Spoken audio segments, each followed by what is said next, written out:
हिकु शख़्स औरत ते आशिक़ थी पियो। उहा औरत ॾाढी ख़ूबसूरत हुई, उनजे हुस्न जो परे परे ताईं वॾो चर्चो हो।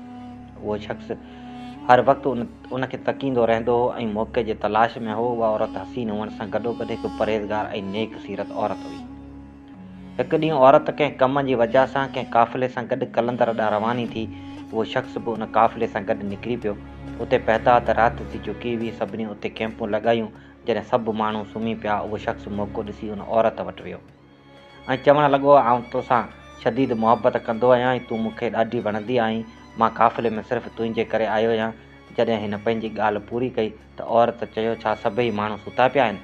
को जाॻे त न पियो? ऐं पूरे काफ़िले जो चकर लॻाए चवणु लॻो, सभई माण्हू सुता पिया आहिनि। उन ते औरत चयो, अलाह जे बारे में तुंहिंजो छा ख़्यालु आहे? छा अलाह बि सुतो पियो आहे? उन शख़्स चयो, अलाह पाक कॾहिं बि सुम्हे कोन थो ऐं हू हर वक़्तु सुजाॻ आहे। उन ते औरत चयो, माण्हू त सुता पिया आहिनि, तूं माण्हुनि खां डिॼीं थो, पर अलाह पाक जाॻे पियो। छा तोखे अलाह पाक खां डपु कोन थो थिए? उन शख़्स जॾहिं इहा ॻाल्हि ॿुधी त ख़ौफ़ में ॾकणु लॻो ऐं उते ई गुनाह खां तौबा कयाईं। कुझु वक़्त खां पोइ जॾहिं उन शख़्स जो इंतकाल थी वियो त कंहिं दरवेश उनखे ख़्वाब में ॾिठो ऐं पुछो, ॾे ख़बर तूं कहिड़े हाल में आहीं? उन शख़्स जवाबु ॾिनो, मूं ख़ौफ़ ख़ुदा में हिकु गुनाह छॾे ॾिनो हो। अलाह ताला मुंहिंजे उन अमल जे सदिक़े मुंहिंजा सॼा गुनाह माफ़ु करे छॾिया। अलाह पाक असांजा सगीरा कबीरा गुनाह माफ़ु फरमाए।